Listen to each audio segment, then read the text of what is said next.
Welcome to a new video. Today I'm going to share with you my very requested Phantom Knight deck profile. Now Phantom Knight is a really cool archetype that in the next months or so is going to become even more insane because of the support from the Brave tokens in Grand Creators. Now this deck is still able to do some really cool things right now, but when we'll get that support, this deck will become, oh boy, even more insane. But before we jump right into the video itself and I will share with you my list, I would like you to, if you can or want to, please subscribe to the channel. It doesn't cost you anything, you can always unsubscribe later. And give a like if you enjoyed the video, and let me know in the comments down below what you will change, what is your thoughts, what is your questions, or just in general if you have other suggestions that you think are better for the list for the future, that you think are, just better than what I run currently. But that's pretty much out of the way. Let's jump right into the list itself. Alright, so jumping into the list itself, we're going to start things off obviously with the PK package, which contains 3 copies of Broke Scale or Torn Scale if you want to be more, want to be on the nose. 3 copies of Silent Boots, 2 copies of Ancient Cloak, 1 copy of Gloves, and then 1 copy of Stained Greaves. These are basically your 10 Phantom Knight names that basically most decks like to run. Now, one thing I would say that I actually noticed right now is that, my god, these cards are so dark in their artwork that you don't really see their shine, even though there is a light on them. It's actually kind of hilarious. But the point is, these are the 10 cards that for Phantom Knights that you want to run. In the case of Torn Scale, this is a broken card that basically just makes the deck really good.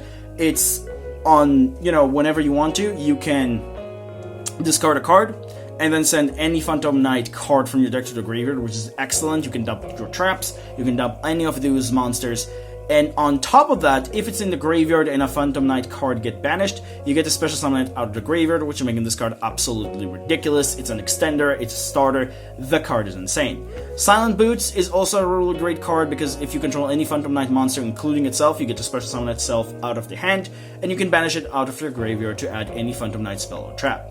Then we have Ancient Cloak, which Ancient Cloak is really useful for sometimes for his first effect, because sometimes you do need to use this with Dagda or something like that to trigger Dagda's effect, to give your Rusty's 800 attack, chain into defense position, and then trigger the Dagda's effect to set the Scythe, so that's really useful.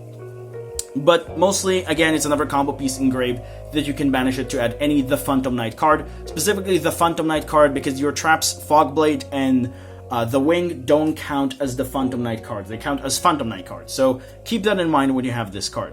And then we have, of course, from the old lineup as well, Rugged Gloves, which Rugged Gloves send any Phantom Knight card from your deck to the graveyard. And also an Xyz monster, Xyz with it does get a nice bonus or a buff, but you mostly don't really care about that. And then we have Stained Greaves. Now, Stained Greaves is an interesting one, because Stained Greaves doesn't really run in all of the lists that I've seen. Stained Greaves is a card that, some people like to cut.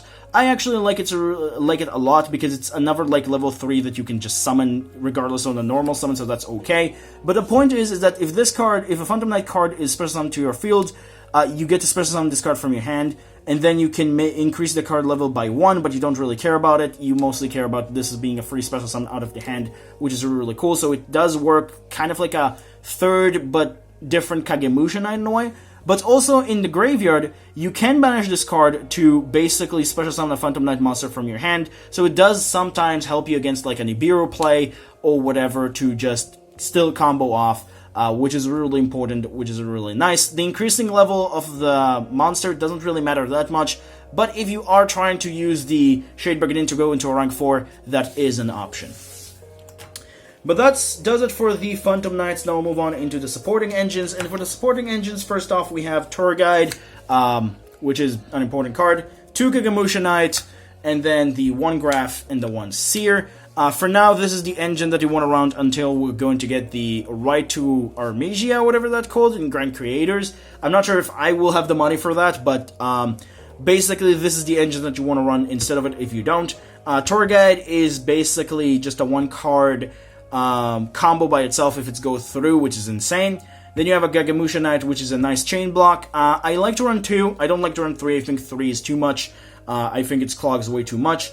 Sometimes I think I want the 1, but 2 I think is the right number. You summon a level 3 and this is a free special summon from hand. And then these are the 2 targets that you want to summon with Tour Guide. I don't think you need any more Livik, Skarm, and all those stuff. I think like those are not necessary. I think these two are the only two that you need. You summon Graf summon Seer summon back the Cherubini, which is all you need. Now again, if you want to run Livik or Skarm to basically have Skarm to search this as like a discard fodder or whatever, or Livik to just special summon something from hand if you have to, that's an option, but I don't think it's really necessary.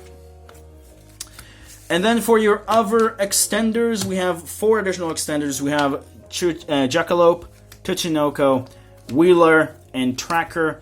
These are the 4 level 3s that I like to run as additional extenders. Psychic Wheeler, and Tracker and Psychic Wheeler are really good. They're just free special summon if you control level 3, and not themselves, I guess. And you also have these 2, which are really good.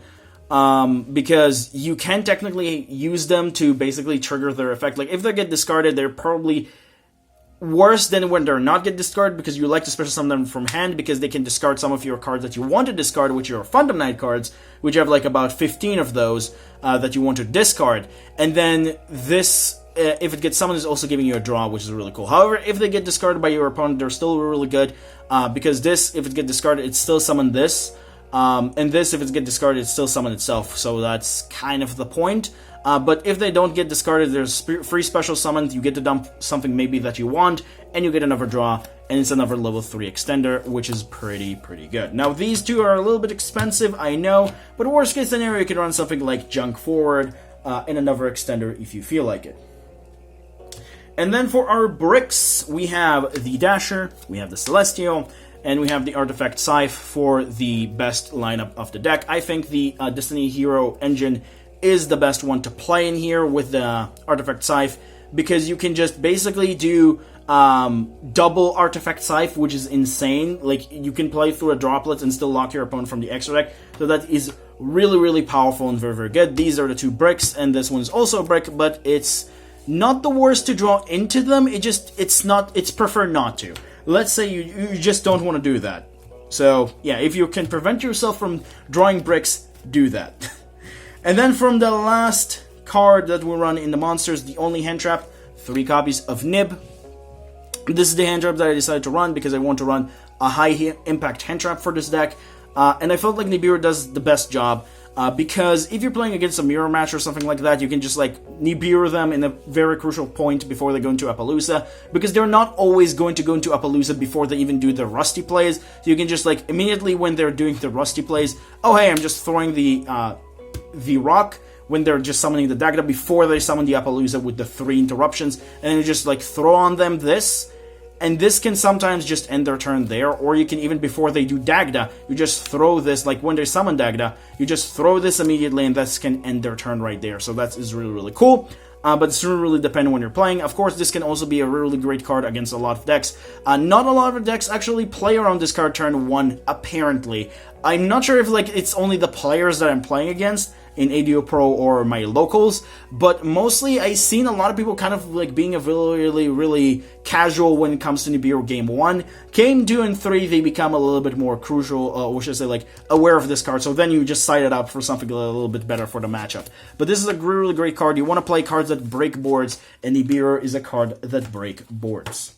But that's pretty much does it for the monsters. 27 monster lineup. This is a really big chunk of monsters. Now moving to the spells, which you only have 8. 3 copies of Dark Ruler No More. 3 copies of Fusion Destiny. 1 Reinforcement of the Army. And unfortunately, I only have the space for 1 Emergency Teleport. Now, Dark Ruler No More, absolutely amazing card. This is basically help you break boards. This is also budget for people that don't have droplets. So if you have droplets, you probably want to cut the Nibiru and run the droplets. I don't have the droplets, so I'm running Dark Ruler and Nibiru, which are still really decent cards. Also, you can technically cut the Nibiru if you don't want to and run a second copy of Emergency Teleport, Called by the Grave, and I guess another extender like a Junk Forward if you want to. But I feel like the Dark Ruler is just still really important to run at 3. Fusion Destiny is just really good card. Reinforcement is just getting what you need specifically from your warrior package. And then Emergency Teleport, I am ashamed, like, it is a shame that I can only run 1. But it's not the end of the world to only run 1, because you only go into, like, you have only 2 targets in your deck. So if you draw one of them, the second one is dead. So I guess that's okay. It's another level 3 extender. but like if I could, I would run the second copy of Emergency and Call by. I can, but I always like to play 40 card decks, so that's kind of like me, why I don't really like to run the second copy of Emergency Teleport and the Call by the Grave. But that does it for the spells. For the traps, the only 5 traps that you run is the 3 Fogblade, the 1 Phantom Knight Wing, and the 1 Shade Brigandine. This is just the free interruptions or additional extenders. If you have them in the graveyard, banish them to special summon Phantom Knight from your graveyard, which is great. Then we have Wing, which is the quick one out of these two, which is sometimes the card that, as you're going to see in the combos, which I will talk about it, this is the card that sometimes you want to set with your cards instead of a Fogblade because it's so reactive and can help you during the standby phase, which making this card absolutely amazing. This card just getting itself immediately into the graveyard can revive a Break Sword, which then will trigger the Rusty to destroy the artifact Scythe, and then you still have the double tap protection with the Phoenix Enforcer if they drop light to you. And then you also have like the ability to use Phoenix Enforcer effect to special summon itself after all of that happens, and then Phoenix Enforcer will pop the Scythe and the Dagda if you have them on the field, and give you the effect of Scythe again, which is really cool. And then we have the Shade Brigandine. Shade Brigandine is just Shade Brigandine, and it's a really, really nice extender. And one thing I would say about Shade Brigandine is that because we have traps that banish themselves, this is not a dead card ever. However, you don't really want to run hand traps that are traps, like Infinite Permanence, because that can clash with that card. But that pretty much does it for the main deck. Now I'll move on to the extra deck. And for the extra deck, we run 2 Break Swords, 1 Levier the Sea Dragon, 1, unfortunately, I don't have Downward, so I'm running Time Thief Redoer, which is the next best thing, and then 1 copy of Zeus. Now, when I'll get Redoer Downer, I will run it instead of Redoer, but for now, I only have Redoer, which is, again, like I said, it's not a bad option, because it can still make it sometime with Stain Greaves and Shade Brigandine, and then it becomes like an interruption by itself, or if you are able to use Break Sword, you summon the 2 monsters to make this, or something like that, or you just take one of the monsters, the Shade Brigandine, if it's left on the field, make it, and it becomes another interruption, which is pretty okay, I guess. And then Zeus is just Zeus, doesn't really need an explanation. This card is just good for the grind game, and this one is just able to get you cards back from your banish zone, which is pretty cool. And that does it for the Xyz. For the links, we have Link Spooder, the Verta Anaconda, the Cherubini, the IP, the Artifact Dagda. These are the long level links, or should I say long links. Then you have the Rusty, Unicorn, Appaloosa, and Boros Sword Dragon. These are the high level link monsters, I guess. But anyway, if you have the access code, run access code instead. But I just don't have it yet, so Boros Sword is still a great card to help you OTKs. Sometimes it's actually preferred to run a Boros Sword. It's really dependent on the matchup, I guess. But Boros Sword is a great card. Appaloosa is part of your combo. Unicorn is just to help you spin stuff. Rusty is just Rusty. This is part of the combo. This is probably the only card that I would say that I'm not 100% sure about. This is probably the flex spot of the deck. Sometimes I actually want to cut this and run a second Levy or any other card, because it's really depend. It's not the best card, but it's not the worst card either. So it's fine. Like if you get stuck and your opponent like Nibiru you in a very crucial point, you are still able to make this and then another card. And then if you have another extender, you're able to make a Unicorn plus a Fogblade during your opponent's turn or something like that. So it's still pretty decent. And then we have the 1 copy of Cherubini, which is an insane card. 1 copy of Verta Anaconda, which is, summon the Phoenix Enforcer, and Link Spider to help you get out of the Nibiru stuff. Now, one thing I would say is that sometimes I actually want to switch the Unicorn into a Phoenix, because, like I said, if you are able to, you can summon an IP if you are still going to have the Artifact Scythe on your side of the field, and then use another extender and it during the opponent's turn, and cannot be kind of like, destroyed by card effects or whatever, but you can use its effect to pop your own Scythe during the opponent's turn, which then will trigger its effect. So it's really dependent on what you want in your extra deck. Sometimes I want that card, I'm not always sure, but I'll have to kind of playtest a little bit more to see if I want it. But for now, this is the lineup. And then for the last card, which I have to proxy, unfortunately, this is the Phoenix Enforcer. I unfortunately have to proxy this card because I don't have it yet. It should arrive in, I guess, at the start of 2022 or, even before that. So for now, I have to proxy it, which is a shame, but it is what it is, and it's just a great card. But that does it for the extra deck and does it for the deck profile as a whole. pretty much explained everything because I like to do that when I'm doing a first deck profile on the channel. I explained a little bit more in detail because I felt like there are some particular interactions that need to be explained. But that does it for the deck profile itself, like I said. Now let's move on into the combo section. Welcome to the combo section. In the combo section, I'm going to share with you a few combos that I think are pretty important for you to know playing this deck, as well as just some particular things that you may not think on some particular combos, and some insights of things that I think are pretty important to know. So for the first combo, we're going to start things small first, and we're going to start with our 1 card/1.5 card combo, which is either going to be achievable by using Tour Guide or Torn Scales plus a discard. I'm going to go with the Torn Scale plus a discard route because I just feel like it's more PK related, but it doesn't really matter which one of those you open up. These are going to basically end for you for the same end board. So let's get started. So starting things off, we're going to normal summon our Torn Scale, and we're going to use this effect to discard the random card from our hand and send to our graveyard the Ancient Cloak. We're then going to banish the Ancient Cloak and add to your hand the Silent Boots, and then you're going to special summon the Silent Boots. Then we're going to link these two off into the Cherubini, since these two are two level 3s. Cherubini effect, we're going to send to our graveyard the Graph, which then go to trigger its effect to summon the Seer from our deck. Then we're going to link the Seer and the Cherubini to summon the Rusty, and then we're going to use Seer effect to summon back the Cherubini. I like to mostly summon the Cherubini in the furthest zone from Rusty, just in case that I would mess up the zones. It's just making things a little bit more, or should I say less awkward. Then we're going to use Rusty's effect, because we don't really have another extender. We're going to send the gloves to our graveyard, and we're going to set the Shade Brigandine to our side of the field. We're then going to activate Shade Brigandine, special summon it, and then link it and the Cherubini off into the Dagda. Next, we're going to activate the effect of, well, Rugged Gloves, to send one trap to our graveyard. Now this can be an option between either a Fog Blade or a Wing. Now a lot of people I see send the Wing to the graveyard because they think like they want the interruptions of Fog.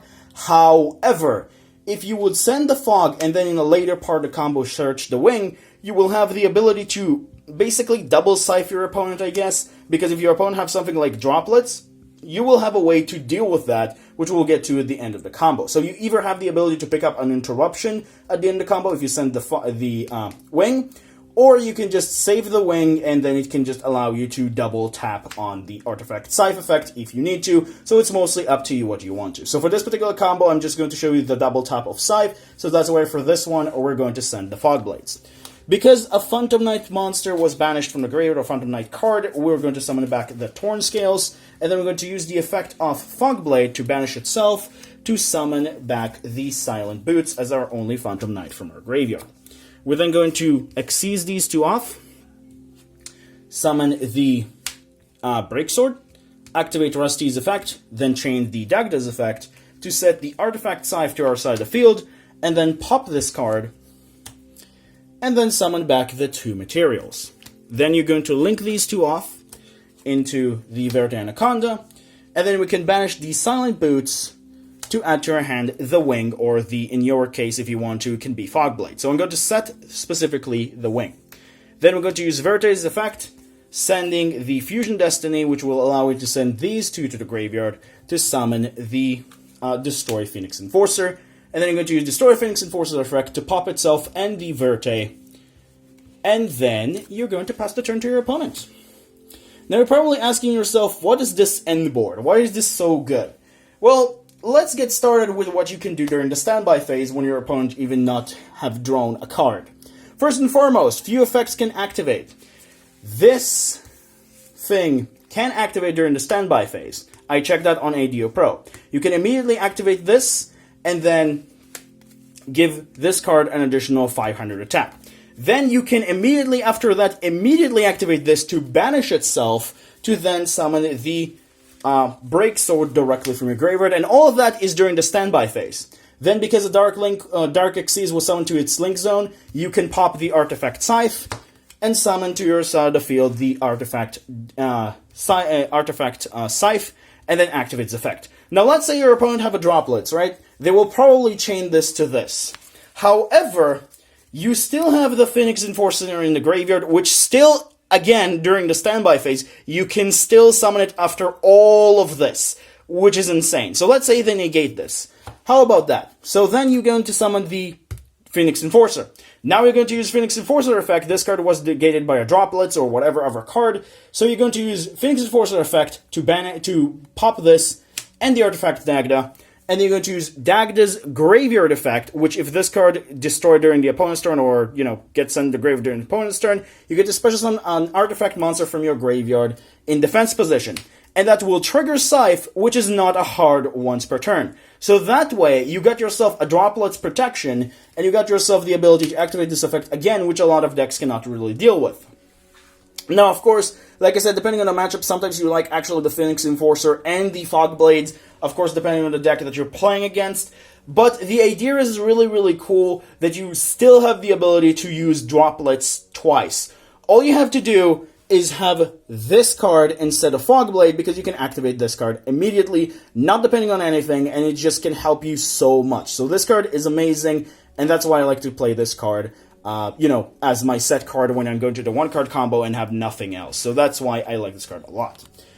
But that does it for combo number 1, which was the more detailed one. Let's jump right into combo number 2. So, combo number 2. Combo number 2 is a combo that I would like to say is a 2-card combo, which is basically required to open up with either this or Torn Scale and this card, and then an additional extender. This is basically the combo that I like to go to game 1, because sometimes game 1 I don't really know what deck I'm going up against, so sometimes double artifact Scythe tap is not enough, because sometimes you're going against Fonderies or other decks that this doesn't really work against them that well, or they have ways to deal with that, or you have a board, this board will be better against. So let's get started with the combo itself. So starting things off, we're going to start with the normal summon of Guide, and then we're going to use the effect of Kagemusha Knight, and then Guide effect will trigger to special summon the Graph out of our deck.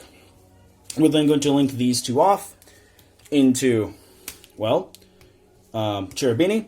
The effect of Graph will trigger to give us the Seer, and then we're going to use Cherubini's effect to send to our graveyard, specifically the Gloves. I like to send Gloves specifically because worst case scenario, if we get Nibiru at some point in the combo, I will at least have the ability to bring out the Rusty if I haven't used its effect, or another thing that I want to get back, so that's why I like to get Gloves to my graveyard first. Then we're going to link these two off into Rusty, and then the effect of Seer will trigger to give us back the Cherubini. Now, before we'll activate the effect of Rusty, we're actually going to link these two off into the artifact Dagda. Now, we're going to use the effect of Rusty to send the Ancient Cloak to our graveyard, which will trigger this card effect to set to our side of the field the artifact Scythe. And then the effect of Rusty will allow us to set to our side of the field the Shade Brigandine. Next, we're going to use the effect of Ancient Cloak to banish itself and add to our hand the Silent Boots. Now, specifically right now, you want to summon the Silent Boots first before you activate the Shade Brigandine, because if you get Nibiru at this point or any other thing like that, you will at least be able to get the Silent Boots to the graveyard, which at the very least will net you like a IP plus and Fog Blade, I guess, which is at least something. So now you actually want to summon the Silent Boots first. Then we're going to use the effect of Shade Brigandine, special summon itself, and then we're going to link all of these three off into Appaloosa, Bow of the Goddess, with 3 counters on your side of the field, so we have 3 interruptions here. Now we're going to use the effect of Wrecked Gloves finally to tag itself out into the, Torn Scales, and now we're going to banish this card from our graveyard to send to our graveyard, or should I say add to our hand, the Phantom Knight Wing. It could be Fog Blade, but Wing is better in this particular case, just because we can get it out of our deck. We're going to use it as a discard fodder regardless. So now we're going to summon the Torn Scale with its own effect, and then we're going to use the effect of him to send this to our graveyard, and then send a second of Ancient Cloak to our graveyard. It could be a Silent Boots, whatever you want to. I just like to get this out of my deck mostly, because worst case scenario, in a later turn in the grind game, this is better to be in the graveyard, so then I can get, specifically an extender, which will be a Silent Boots. So now we're going to banish the Wing, special summon the Ancient Cloak, use Ancient Cloak effect, turn into defense position, and giving us our Torn Scales an additional, 800 attack or whatever. to just essentially buff it a little bit. It doesn't really matter, but it's kind of cool thing that you can do. So we're going to give that to our Rusty. And then we're going to use these two to make, just before, the Break Sword. Rusty effect, pop the Break Sword, summon these two back, link these two off. You're going to summon the Verte Anaconda. We're then going to use the effect of Verte Anaconda, sending the Fusion Destiny, the Destiny Hero Dasher, and the Celestial to summon from our extra deck the Pheonix Enforcer. And that's how you're going to end your board. Now, in this particular case, we don't have, as you probably can see, we don't have a PK trap that can basically banish itself to summon Break Sword from our deck, or should say from our graveyard. So there's really no point to destroy this, although you could destroy these two if you want to evade things like droplets during the standby phase, although if that will happen, your opponent kind of like playing it a little bit dumb, because they probably want to save this when your Pheonix Enforcer is going to come back. So destroy Pheonix Enforcer. So basically it doesn't really matter right now if you do this. So at the end board of this, you end up with this, which is 3 interruptions. This which is an additional interruption, which can activate your Scythe if you need to, or it can be a destruction if you need to destroy, one card on each side of the field and one card for your opponent's side of the field, which is pretty great. So that is very, very powerful. But that's pretty much does it for combo number 2.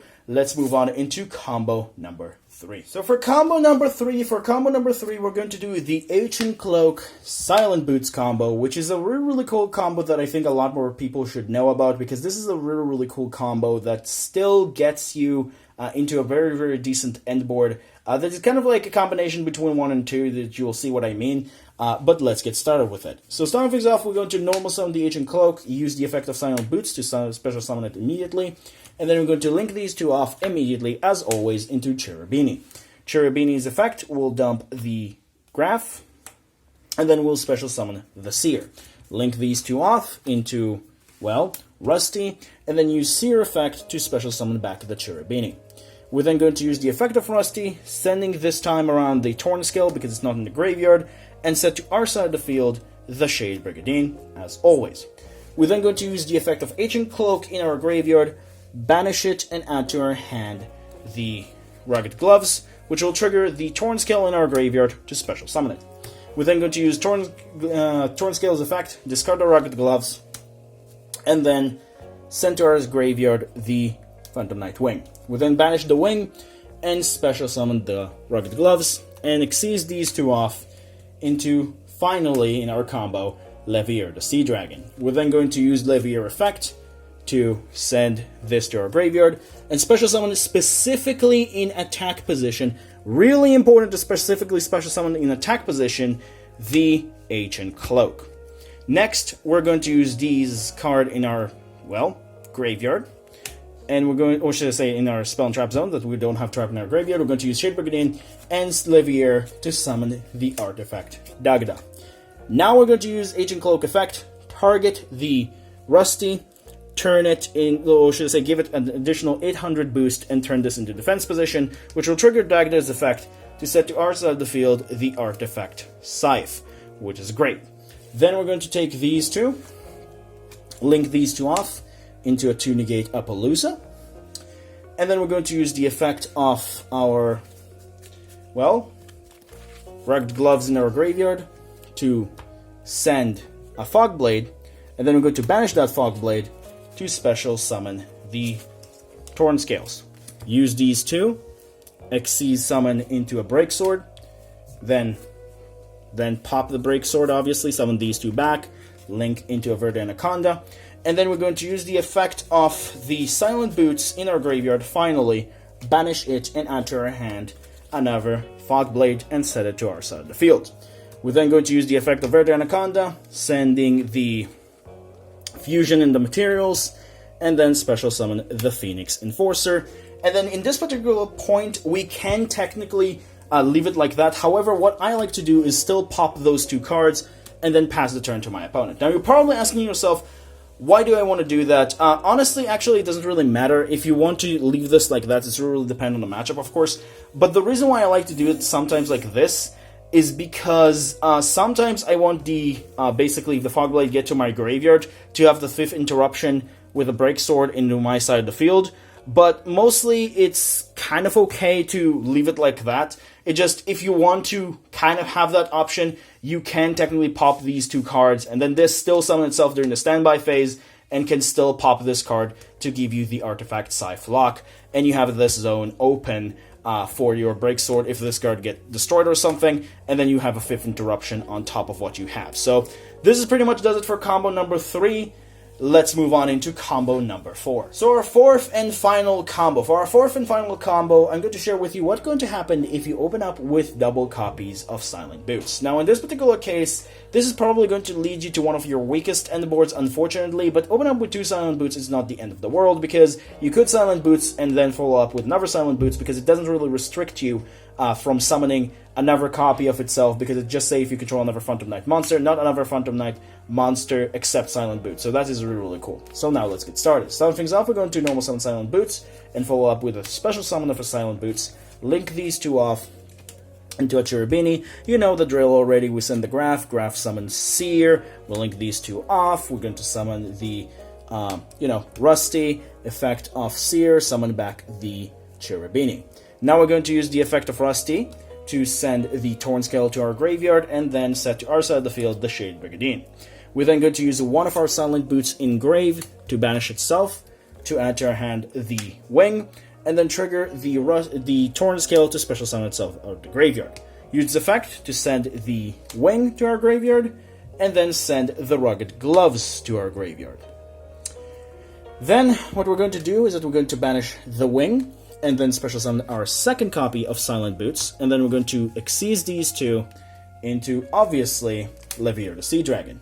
Detach any material and summon back your Silent Boots, and then link these 2 off into your copy of Dagda. Next up, what we're going to do is that we're going to use the effect of Shade Brigandine, because we can do that. We're going to use this effect to special summon itself, and that will trigger the effect of Dagda, because if any card activates on the field, we're now able to set to our side of the field the artifact Scythe. We're then going to link these 2 off, and we're going to link into an Appaloosa with 2 interruptions, which is still pretty decent. Next, we're going to activate the effect of our Cloak in our graveyard that we haven't activated yet, which is here. We're going to use the effect to send a Fogblade to our graveyard, and then banish it to summon one of our Silent Boots, because we don't really need 2 in our graveyard, because it doesn't really going to serve us. So even if this is going to get banished, it doesn't really matter.